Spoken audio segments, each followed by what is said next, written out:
Hi, everybody. Welcome to Danscend's Council. I am Kristen. Michelle is out today feeling under the weather. So I'm flying solo. Happy to do it. Today is Monday, December 19th. It is our last council meeting of 2022 before we hit 2023. So just a few announcements and reminders before we get started today. The first one is if you have not yet re-enrolled for council, which you have to do, you will be unenrolled come December 22nd. So if you are wanting to stay with us, you'll have to re-enroll either by heading to danscend.com and clicking on our council link. You'll re-enroll for $12 a month. Starting January 2nd, we have our first guest, and that's our first session. If you've been in council with us for 9 to 12 months, you'll be receiving a special invite link for advanced council. And if you would like to re-enroll, that's what you'll use to do so. If you have any questions about any of this, I know it's a little bit confusing, you can email us. And then lastly, if you're a studio council member, none of this applies to you. So just keep moving forward. What else? We have, at the end of the year, we have this, sorry, there's an eyelash in my eye. Oh God, it's gonna bother me the whole time. We have what we're calling the gift of wellness that you can either receive yourself or extend to a friend or a colleague. It comes with 4 different things. It's been in our newsletters, it's on social media. If you would like to receive it or send it to somebody, just let us know where to send it. It comes with like a 40-minute video of incorporating mental wellness in the classroom for educators. It comes with our free ebook about stress, which many of you already have. And there's 2 other things in it. It's like a little mental wellness package. So check it out through our newsletters or on social media and let us know if you would like us to send it to anybody for the holidays. And that said, happy holidays to you all. Today is the first day of Hanukkah. We've got holidays coming up all through the new year. So please make sure you're taking care of yourselves. Please make sure that you're getting in some good rest because the new year is going to be here before we know it. Okay, I'm going to start sharing my screen. And actually, before I do that, today we're talking about, last week I was like, oh, I think I'm going to talk about burnout. We already did that, and I'm blaming it on baby brain because I am 7 months pregnant. So next year, you will not be seeing me for about a 3-month period. I'm going to be on maternity leave beginning the end of February. Michelle will be doing a lot of stuff in my absence. So, and I'm just going to do this. This is my official announcement. There's my belly. Thanks. So I'm definitely blaming that on baby brain. I was like, yeah, let's do burnout. And I was like, oh, we already did it. So instead of that, today we're talking about grief. And thanks, Dan. And this actually, I chose this topic before the news broke, which I'm sure many of you have heard last week about Steven, Twitch boss, losing his life to suicide. And I thought, well, this is definitely useful. I think right now you may have some students who are dealing with this news and not really knowing how to deal with it, or maybe you yourself, you're not really sure how to approach it in the studio with your dancers. But that's just one of the many reasons why this topic is important. So I'm going to go ahead and share my screen and we will talk about it.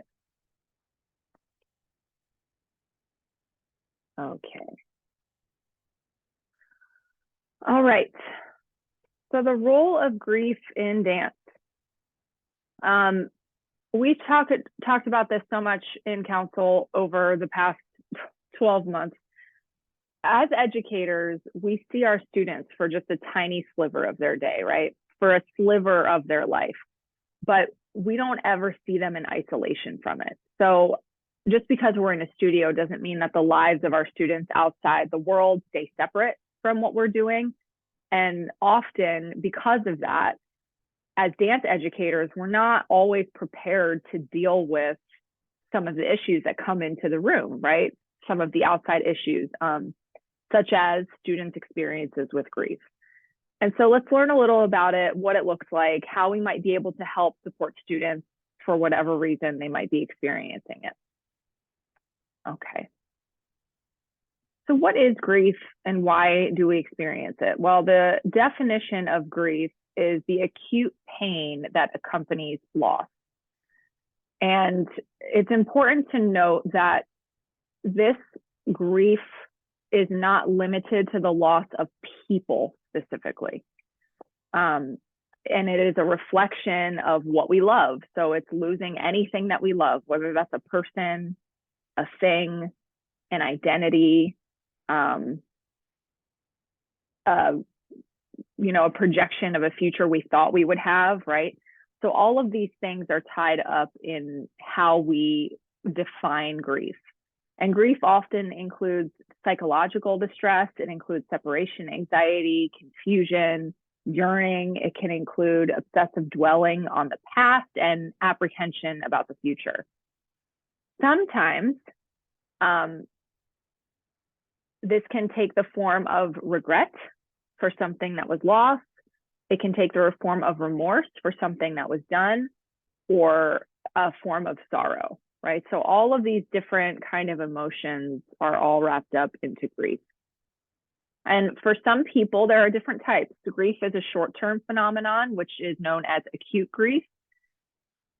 And even with acute grief, the pain may come and go, but generally the bulk of it, the worst part of it, is a shortened period of time. But other individuals may experience what is called prolonged grief. And this can last months or years. And without help and support, this kind of grief can lead to serious issues. Back, I don't know how long ago, maybe 10 years ago, 5 years ago, this prolonged grief was known as complicated grief. So if you've ever done any research in grief or you've heard people talk about it, you might have heard that term, complicated grief.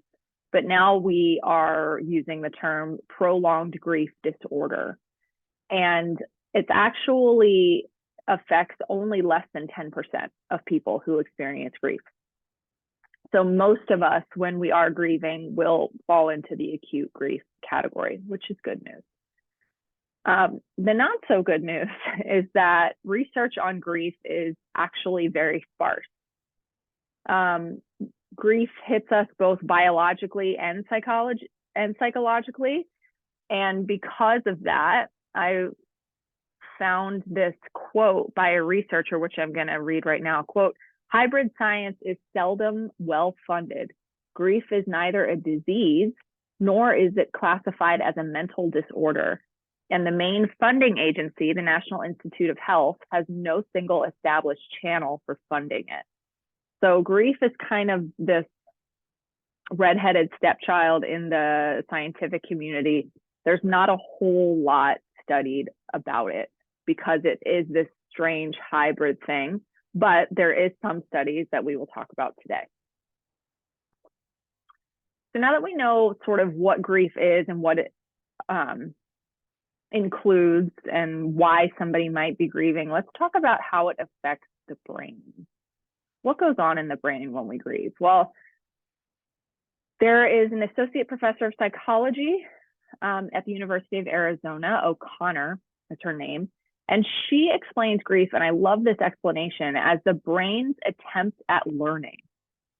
And why I love this so much is because she explains that when we grieve something lost, whether it's a person, an identity, a role, a projected future, whatever we lose, grief is our brain's attempt at learning how to be in the world without that thing. So your brain is constantly trying to figure out, like, who am I now without that thing? What are my new habits now without that thing or person? How do I interact in the world now without that thing or person? Because so much of our identity can be wrapped up in other people or images of ourselves, right? That when we lose that, we have to relearn how to be in the world.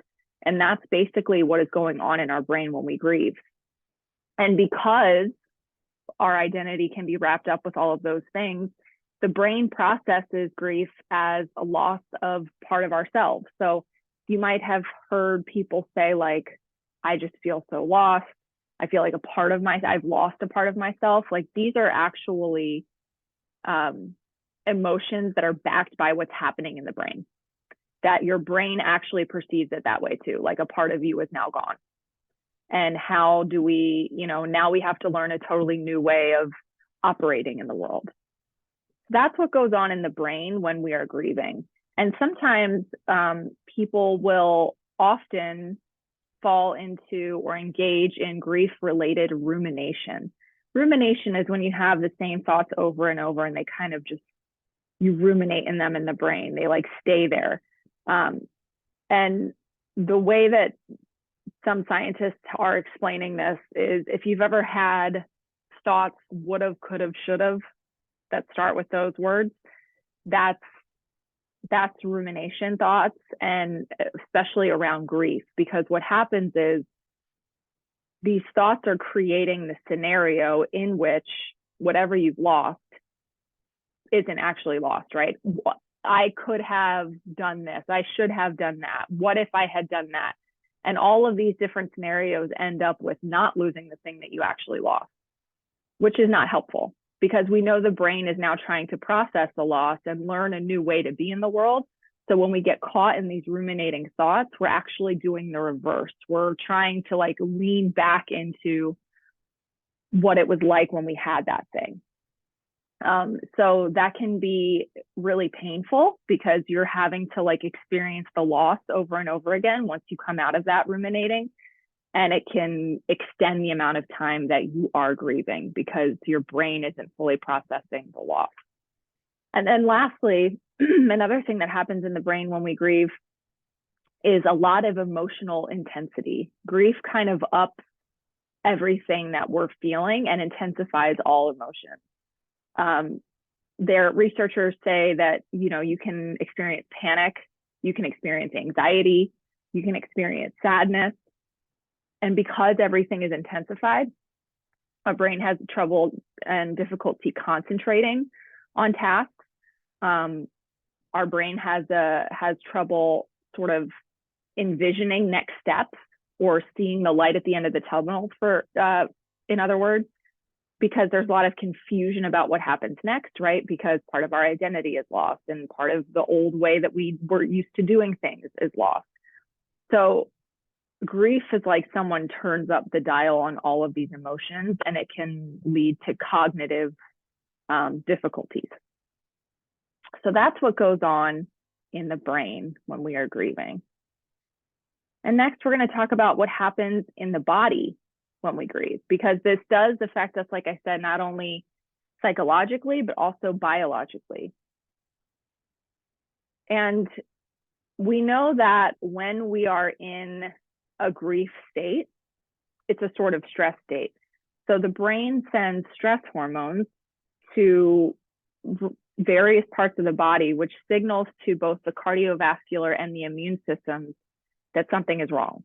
And that ultimately changes how both of those systems function. So when you look at the physical symptoms of grief, most of it has to do with those two systems.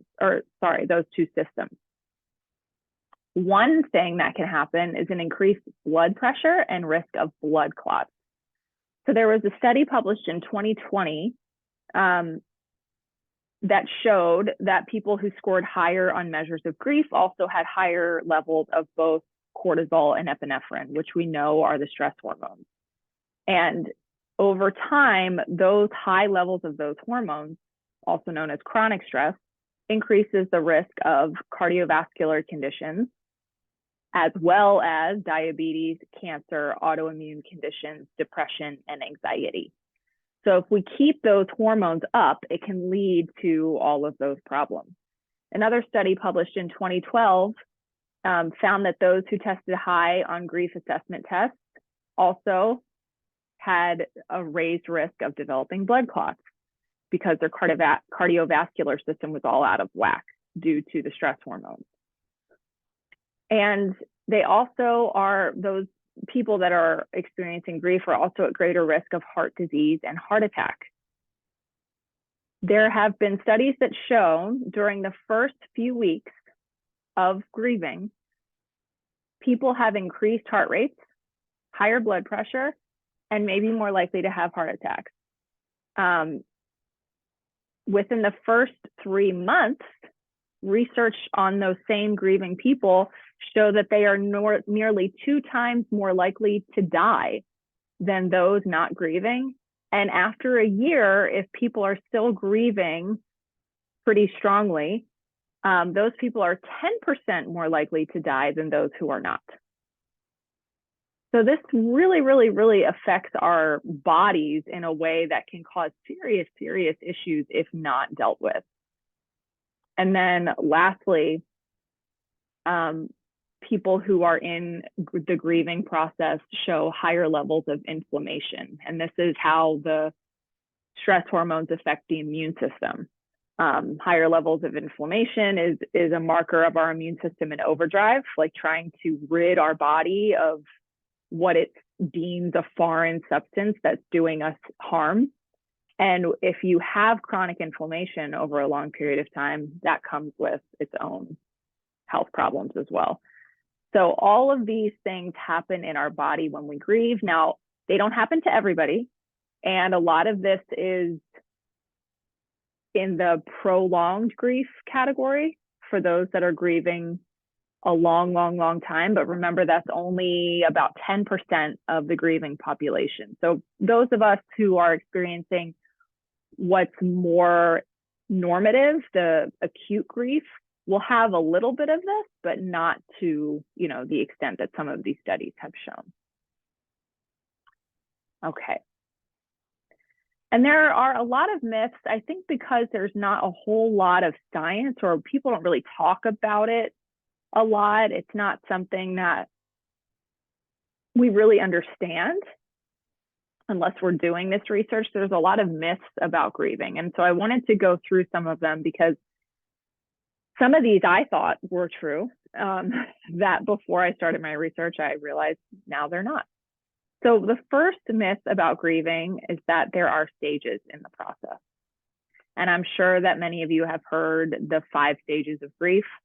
They are denial, anger, bargaining, depression, and acceptance. And this idea was put forth in the late 60s by the psychiatrist Elizabeth Kubler-Ross.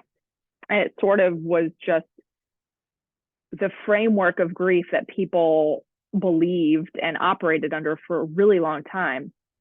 But recently, it's found that many, if not most, people will not progress through these stages at all.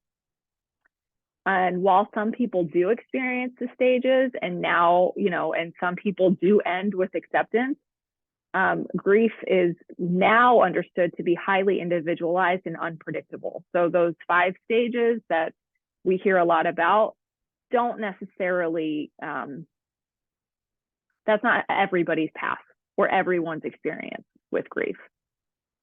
Another myth is that it's felt the same by everyone. It definitely is not. It's super individual, and it's different depending on age, depending on circumstances, depending on past experiences. So it's totally different for everyone. Another myth is that it will never go away. This is also false. And as we've said, the prolonged grief disorder only affects about 10% of the grieving population. So for the majority of people, grief does relieve. I mean, it never fully, it won't ever fully disappear in the way that we understand grieving to be. Like, your loss is still there, but all of the psychological effects and the biological effects will eventually diminish and then stop being around in such a what's the word I'm looking for? A profound and felt way. So that's also a myth that people say, "Oh, this is never going to go away." No, it does. It does change. Another myth is that there is a normal time for grieving. It's different for everyone. There is no normal in terms of how long you may be grieving for. Another myth is too little emotional expression means that something is wrong, and then the opposite, too much emotional expression means something is wrong.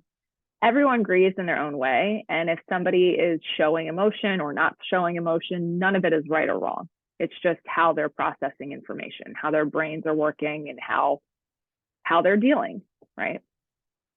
So what does grief look like then? If those are some myths, then let's talk about what grieving looks like.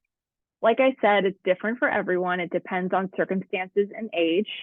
The symptoms often may overlap with depression symptoms, but generally they ease up over time. And some of the common reactions include loss of sleep or appetite, irritability or anger, and a withdrawal from usual activities. Now, there are different symptoms for different age groups, like I said, and if those are common among all the age groups, but if we're talking about specifically adolescents, they may isolate themselves more than an adult would. They may, and this is another one that was interesting, they may engage more frequently with technology than an adult would. So those are sort of more adolescent specific symptoms. And then if we're talking about children, younger children specifically, they might go on as if nothing is wrong. That's more common in little kids because they're not sure how to process it and they don't have a reaction seemingly as strongly as somebody older than them. So a young child might talk about it as if it's just fact, like, oh, this is someone I lost, or this is something I lost, or they might not talk about it at all, but that doesn't mean that they're not grieving. It's just that their grief looks a little bit different than those older than them. But if children or adolescents are severely acting out, if their habits have severely changed, if there's persistent anxiety, then they definitely need some additional assistance in their grieving process. So why might dancers be grieving? There's a bunch of reasons. And there's aside from grief that we all experience, like loss of a loved one, stress in personal or academic life, traumatic life events that are happening outside of the studio, our young people today, and we've talked about this before, are facing more traumatic events than ever, thanks to the pandemic, thanks to the rise of school and public shootings, and especially because of the quick dissemination and availability of information on every screen at all times. They have their phone. They are on all these social media channels. They can see news from all around the world like that. And something that may not have hit us as strongly when we were young, because we might not have known about it, our young children are being exposed to consistently. So add to that the fact that dancers face their own unique moments that can generate grief, such as a loss of a competition, not getting a role, becoming injured, if they feel like they're losing a type of skill or a body type as they grow older, right? This happens a lot, I think, with dancers, especially the body type. As they mature, your body changes, and there can be grief over that, like I'm losing what I used to be.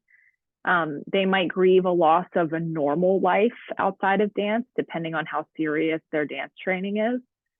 And then also they might realize that they don't want to pursue dance as a career, and that might trigger grief too, because it's a loss of a projected future that they thought they would have. So there's plenty others that I'm sure all of us could on this call could think of off the top of our heads, but not all of these will cause grief for everyone. And even when it does, if it does, the intensity and level of grief will be different depending on a variety of circumstances. However, in each case, the one thing that we know is if someone is grieving, if it's not dealt with or processed, it only becomes worse. And that psychologist out of the University of Arizona, who does a lot of grief research, says, quote, "What we see in science is that if you have a grief experience and you have support that gives you a little bit of time to relearn how to be in the world, and the confidence from the people around you that you can do it, that you will in fact adapt." So that's really, really important to support people in our lives who are grieving, especially our students, right? That's why we're here. We're learning how to better care for their mental wellness. So how can we as educators support dancers who may be grieving? Here are a few ideas. The first one, this one's a really, really big one. Give them permission to mourn. There are a lot of writings about the fact that if grief is not attached to a loss of a person, it's not taken as seriously. And then if the person who is grieving feels that their grief isn't valid, right, they will have more of a hard time processing it. And then therefore it will get worse and worse and worse instead of getting better. So whether, our student has lost someone in their life that they love, or they are stressed out about something else and it's causing them grief, give them permission to mourn it, because that's super profound and very, very powerful. Another way we can support our students is to follow their lead. So if you know that someone is grieving, you definitely want to not push them to do something that they're uncomfortable with. You want to speak to them and see how you can help them. One thing that I've learned in this research is the idea of closure is actually counterintuitive. It doesn't really help at all. So make sure that when you are speaking to a student who is grieving, that you, instead of prescribe them advice, that you just listen and validate their feelings. That's really, really important. Ask a lot of questions. How are you doing? What does this feel like? How can I help you? That must be really hard.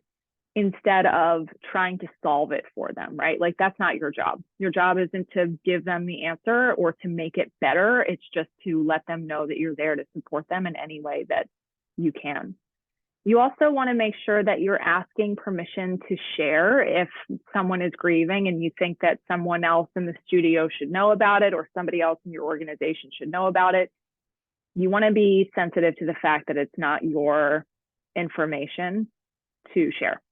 So, you always want to make sure that they're okay or not okay with it. And then you do with it what you think is best based on their answers. Another thing we can come up with as educators for our students is a safety plan. So again, if you have a student that's grieving and they might, lose it in the middle of a class or need someplace to go, you want to make sure that there's a plan in place that they know that they can engage in and utilize if necessary. So for example, if you have, a student in like a ballet class and it's around other people and you're like, if you ever need to leave the room, you can go in. I mean, not everybody has an office, but here's just one example. You can go into the office and shut the door and be in there alone and then come back when you're ready, or feel free at any time to use the bathroom and come back when you're ready. Like, those little things, even though you think they might be implied, you saying that to them and giving them a plan should they need it is super powerful and helpful. The next thing that we can do to support is to modify expectations as needed. So we know that when we grieve, our cognitive abilities are slightly diminished. We don't learn as well. Our brain has trouble concentrating. Sometimes we can be really confused about simple tasks. So if you're teaching choreography or you're noticing that somebody is not like with it, they're kind of checked out, and you know that they're grieving, you want to be as lenient with them as you possibly can, because their brain is literally not functioning the way that it usually does. Next, give space to express if they would like to. So this is particularly important when there's an outside traumatic event that you think might be affecting the class at large, such as the recent passing of the dancer Twitch, or if there's really, really upsetting news about something locally or nationally, and everybody's sort of talking about it. Pretending like it doesn't exist doesn't really help. So, you can take 5 minutes before the start of class, have everybody sit in a circle.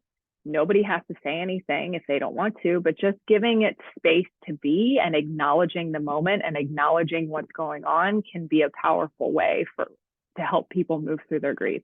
And if they want to say something, they can, but they don't have to. And that's just a simple way to sort of help them move through any feelings they might be having about these situations. And then lastly, depending on the age of your student, especially if they're really young, you want to talk to their parent or their guardian or someone in their life about how to best maintain routine. This was really, really important for young kids who are grieving, that they maintain routine. And whatever that looks like, right? Like how, and that's you as an educator just asking questions of the parent or guardian. How can I help you in this? How can I help support their usual routine? Because sometimes, the child's not going to know. If you ask them questions, they're too young to sort of give these kinds of answers. So we want to call in their support system at home when we can. Okay, and that is the end of the presentation today. Let me pull up the worksheet and I'll go through that for a few moments before we discuss. So to this week's worksheet, at the top, talks about grief and what grieving in dance might look like. And I really catered it more towards, a dancer's issues than like losing someone that you love, right? So this is really dance specific. So it's talking about, grief can be more than just the loss of a person. It can be the loss of a competition, the loss of a role, the loss of your younger self, etc. And that's what all of the questions are about. When is the last time you were really upset about losing something in dance? How did you deal with it? Did that help? What might you do differently the next time you feel upset about the loss of something important to you related to dance? Why do you think this is helpful? How could you help your friends if you knew they were really upset about something, right? So it's less the intense grief of losing a person and more about just what they might be grieving in dance specifically. Okay, so I'm going to stop sharing my screen there. For everybody tuning into the replay, thanks so much for watching. Just a reminder, this will be active until the 22nd. That's when everybody is unenrolled in the old council unless you are re-enrolled in the new council, and also unless you are in studio council. Again, email us with any questions, danscend@gmail.com. Enjoy the holiday season, and we will see you in 2023.